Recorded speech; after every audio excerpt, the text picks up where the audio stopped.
His diary entry for June 6th, 1944 begins with 4 words. I think I'm dead.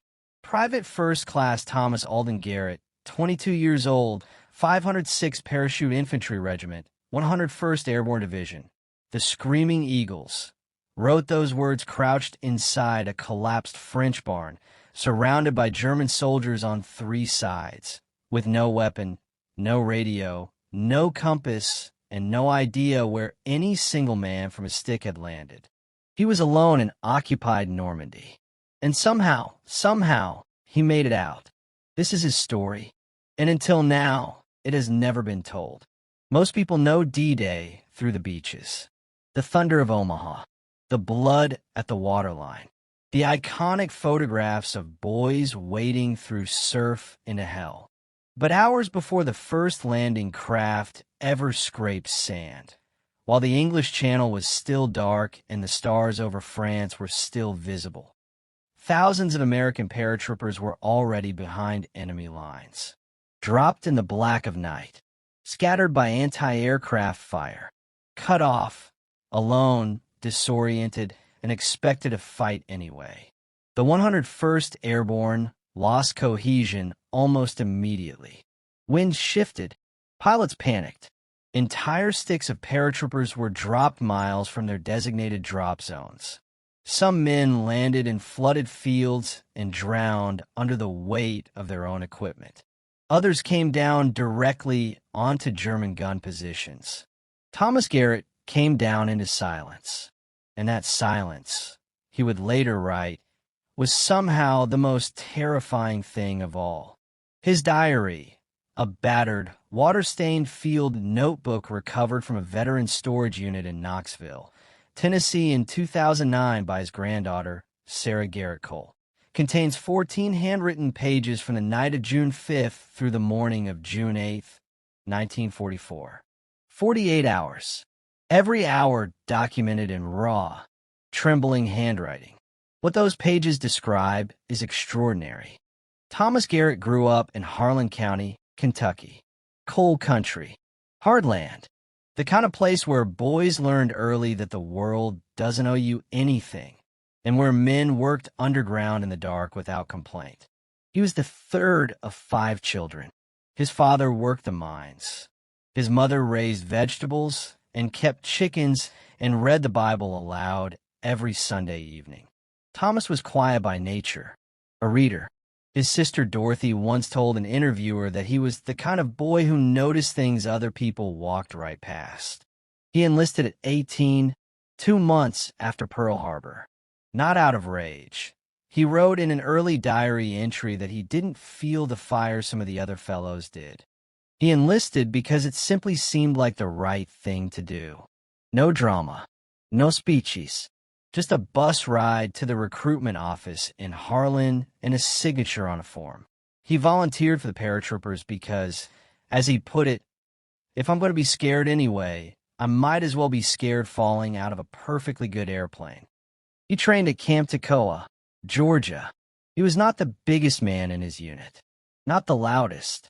But his sergeant, a veteran named Corporal Hicks from Ohio, noted in a training evaluation that Garrett was exceptionally calm under pressure and the last man in the stick to panic, if he panics at all. By June of 1944, Thomas Garrett had never fired his weapon in combat. He was about to fire it 0 times and still survive. The jump was scheduled for just after midnight on June 6th. Garrett wrote the night before, "Can't sleep. Clean my rifle 3 times. The other boys are playing cards. I keep looking at my hands." He jumped at approximately 1:15 in the morning. His aircraft had been hit by light flak. The pilot accelerated. The green light came on early. Garrett went out the door into roaring darkness and immediately knew something was wrong. He could see fires below. Village burning. Tracer fire cutting horizontal lines across the black sky. And as he descended, he could hear clearly, horribly clearly, German voices. He landed in the upper branches of an apple orchard. His shoe caught. He hung, suspended for nearly 4 minutes, struggling with his harness, listening to soldiers moving on a road not 40 yards away. In his diary, he wrote, "I could hear their boots on the gravel. I stopped breathing. I don't know how long I hung there. Time went strange." He cut himself down. He hit the ground hard and twisted his left ankle. His rifle had been lost in the jump. The strap snapped when the chute deployed. He had his jump knife, a single fragmentation grenade, and a small compass that had cracked on impact and was now useless. He was alone. He had no idea where he was. He began to move. For the next 2 hours, Garrett navigated by instinct and whispered prayer. He moved through hedgerows, the famous bocage of Normandy, those ancient earthen walls tangled with roots and brush that would confound Allied forces for weeks. In the dark, they became a maze. Twice he heard German patrols within speaking distance. Once, he froze in a ditch for 11 minutes as a column of enemy soldiers walked directly along the hedgerow above him. Close enough, he wrote, that he could smell tobacco smoke from a soldier's cigarette. He did not move. He did not breathe. He waited, and they passed. By 4 a.m., Garrett had found a ruined stone barn on the edge of a small farm. The roof had partially collapsed. Inside, old hay, broken equipment, the smell of animals long gone. He crawled inside through a gap in the rear wall and lay in the dark, listening. He could hear artillery in the distance. The invasion was beginning somewhere. But here, immediate, close, there was something else. German soldiers were setting up a position in the farmhouse 20 meters away. He counted the voices, at least 6 men. He could see a sliver of lantern light through the barn wall's cracked stone. He heard what he believed was a radio operator transmitting. He heard orders being issued. He wrote, "I have 1 grenade. If I use it, I'm dead. If I don't move, I might be discovered anyway." I decided to stay absolutely still and think. I thought about my mother's kitchen, about the smell of her cornbread. I thought, if this is where it ends, at least I gave it everything I had. Dawn was coming, and with dawn would come full visibility. He had perhaps 40 minutes before daylight exposed him completely. What happened next is the part of Garrett's diary that his granddaughter described as the part that makes you set the notebook down and just stare at the ceiling. At approximately 5:10 a.m., the German position outside the farmhouse erupted into sudden, furious activity. Garrett heard shouting, running boots, the radio going frantic. American paratroopers, a small, disorganized group from what Garrett would later learn was the 502nd PAR, had stumbled onto the German position from the north. A firefight exploded into life barely 30 meters from where Garrett lay hidden. The barn became a chaos of sound. Garrett pressed himself into the collapsed corner of the rear wall, covering himself with rotted hay, barely breathing as a burst of German soldiers retreated into the barn itself, using it as cover from the incoming fire. 3 German soldiers inside the barn with Thomas Garrett. He wrote, "One of them was so close I could have reached out and touched his boot. I held the grenade in my hand, pinned between my fingers. I did not pull it. God help me, I did not pull it." The firefight lasted 11 minutes. 11 minutes that Garrett described as longer than my entire life up to that point. Then silence. The German soldiers retreated through the far barn wall and disappeared into the hedgerows. The Americans outside secured the farmhouse, and Thomas Garrett, hands shaking so badly he could barely write, crawled to the barn entrance, raised his hands, and shouted the one word every Allied soldier had been told to shout if disoriented and unarmed. "Eagle." The response came back, tense, then relieved. Screaming, he had been found. Or rather, he had survived long enough to be findable.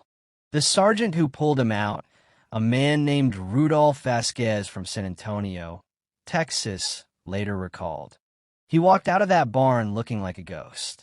White as chalk, but he was standing straight. That boy was absolutely standing straight. Resolution and emotional impact. 14 to 1700 hours.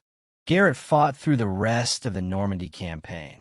He was with the 506th through the liberation of Corentin, through the brutal summer hedgerow fighting, and was wounded in August 1944, a shrapnel fragment to the left shoulder that ended his combat service. He was sent home in October. He never talked about D-Day, not to his wife, not to his children.